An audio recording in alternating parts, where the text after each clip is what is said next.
Ce tutoriel est une extension du patron Lotus. C'est un bourgeon qui permet de transformer la combinaison en short à la ceinture volantée. Dans cette version, je vous montre également comment doubler le short. On le monte ensemble, pas à pas. Pour réaliser le short, il vous faudra le patron de Lotus, 1 mètre de tissu, 80 cm de doublure et une fermeture à glissière invisible de 20 cm.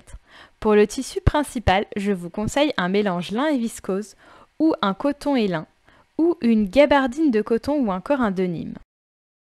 Vous aurez uniquement besoin des jambes, des poches, des passepoils et du volant, soit les pièces 5, 6, 9, 10 et 11.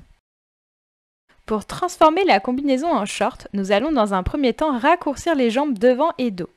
Tracez une ligne parallèle aux côtés et à l'entrejambe à la hauteur que vous souhaitez en ajoutant 1 cm de valeur de couture.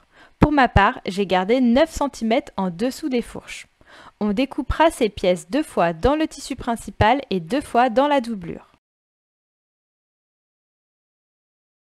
Ensuite, nous allons créer la ceinture. Calculez la longueur de la taille du haut des jambes devant et dos en retirant les valeurs de pince entre l'écran. Et formez un rectangle de cette longueur et de 5 cm de hauteur. Ajoutez 1 cm de couture tout autour, sauf sur un des petits côtés qui sera au pli. On découpera cette pièce une fois au pli dans le tissu principal. Maintenant, nous allons construire les revers de bas de jambe. Mesurez les 2 longueurs des bas de jambe et tracez un rectangle de cette longueur et de 6 cm de hauteur.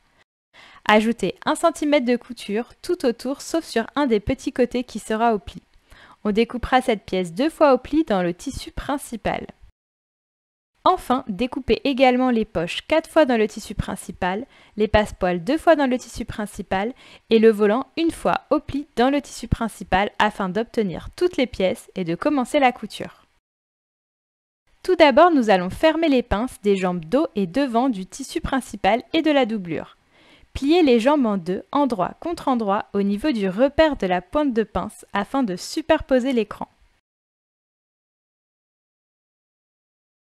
Piquez depuis l'écran jusqu'au repère de la pointe de pince en ligne droite en faisant 3 points d'arrêt au début et à la fin de chaque couture. Et repassez les pinces vers les côtés. À présent, nous allons former les poches. J'ai réalisé cette étape sur une toile pour que vous voyez bien les finitions de montage. Tout d'abord, sur l'endroit, tracez la ligne de poche du patron et sur l'envers, thermocollez la zone de la poche. Pliez le passepoil en deux, envers contre envers, et placez les bords non pliés en dessous de la ligne de poche sur l'endroit des jambes. Par-dessus, placez une poche et placez la seconde poche en haut de la ligne de poche en alignant bien les poches et le passepoil. Piquez à 7 cm de chaque côté de la ligne de poche en démarrant et en s'arrêtant à 1 cm des poches. Pour une poche bien carrée, les points de démarrage et d'arrêt doivent être bien alignés.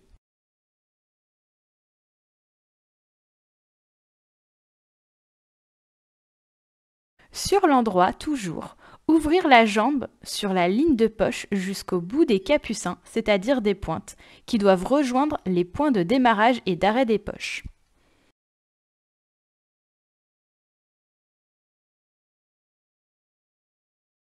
Passez les poches à l'intérieur de l'ouverture vers l'envers des jambes. Bien placer le passepoil et les poches et les repasser.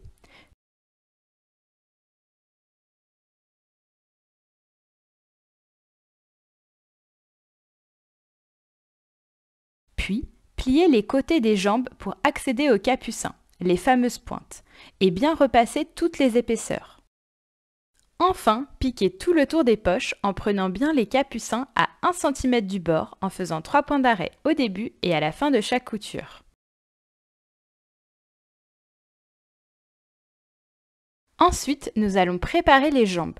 Au niveau de la fourche devant, placez les jambes devant endroit contre endroit et épinglez. Piquez à 1 cm du bord en faisant 3 points d'arrêt au début et à la fin de la couture. Et repassez les coutures ouvertes.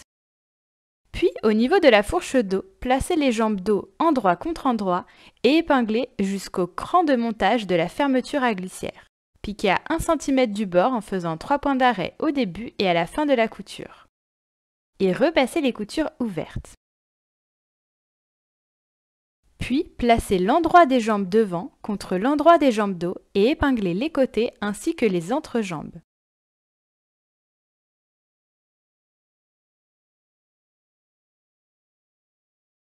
Piquez à 1 cm du bord en faisant 3 points d'arrêt au début et à la fin de chaque couture. Et repassez les coutures ouvertes.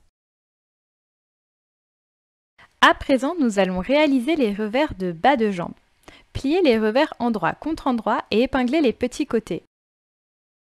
Piquez à 1 cm du bord en faisant 3 points d'arrêt au début et à la fin de chaque couture. Et repassez les coutures ouvertes.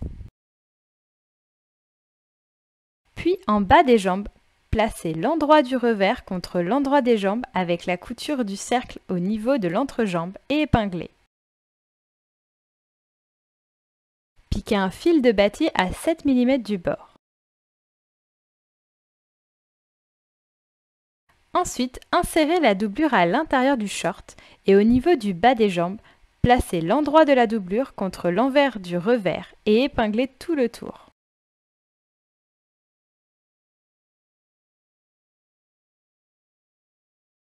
Piquez à 1 cm du bord en faisant 3 points d'arrêt au début et à la fin de chaque couture. Réalisez ces deux étapes avec une première jambe, puis la deuxième. Repassez les coutures ouvertes et repassez pour écraser et former l'ourlet du bas de jambe. Maintenant, nous allons former le volant à la taille. Dans un premier temps, pliez le volant endroit contre endroit et épinglez les extrémités.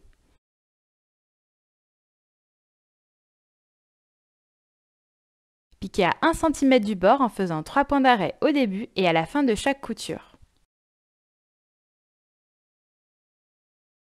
Crantez, retournez et repassez le volant plié en deux, envers contre envers cette fois-ci. Sur les bords non pliés du volant, piquez 2 fils de fronce de 6 mm de longueur de point. Piquez un premier fil à 6 mm du bord, puis un second à 7 mm du bord, sans faire de point d'arrêt, ni au début, ni à la fin des coutures. Tirez les 2 fils arrière de fronce afin de froncer le volant jusqu'à la longueur de la taille moins 2 cm. Et au niveau de la taille, placez le volant par-dessus l'endroit des jambes en laissant dépasser 1 cm des jambes de chaque côté du volant et épinglez.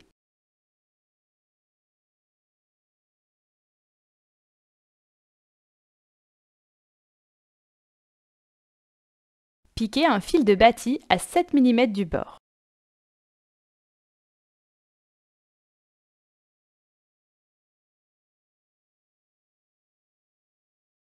Ensuite, nous allons assembler la ceinture.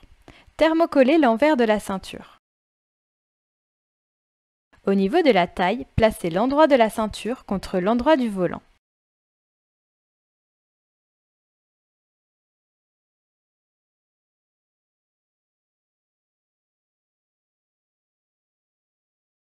Piquez à 1 cm du bord en faisant 3 points d'arrêt au début et à la fin de la couture.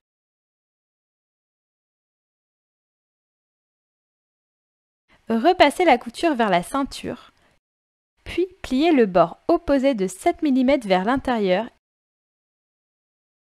et pliez la ceinture en deux, à cheval par-dessus la taille en repassant. Ensuite, nous allons monter la fermeture à glissière invisible.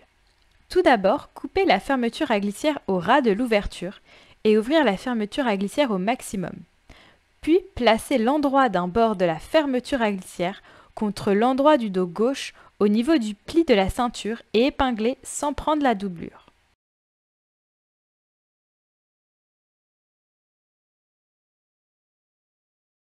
Placez le pied presseur spécial fermeture à glissière de votre machine à coudre et piquez jusqu'au cran de montage, au plus près de la fermeture en l'écartant au maximum. Faire 3 points d'arrêt au début et à la fin de la couture.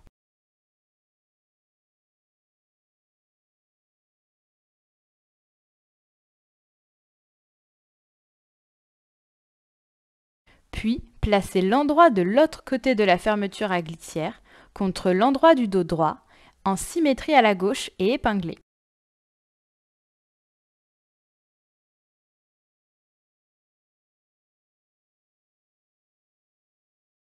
Toujours avec le pied presseur spécial fermeture à glissière de votre machine à coudre, piquez jusqu'au cran de montage, au plus près de la fermeture en l'écartant au maximum. Faire 3 points d'arrêt au début et à la fin de la couture.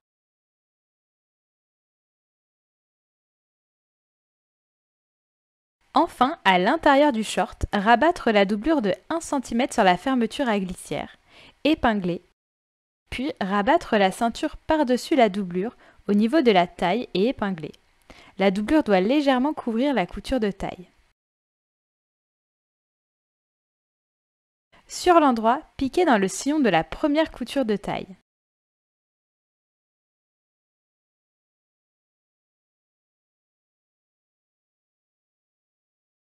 Et à la main, piquez tout autour de la fermeture à glissière pour fermer la doublure de manière invisible. Et voici, votre short Lotus est prêt. À bientôt!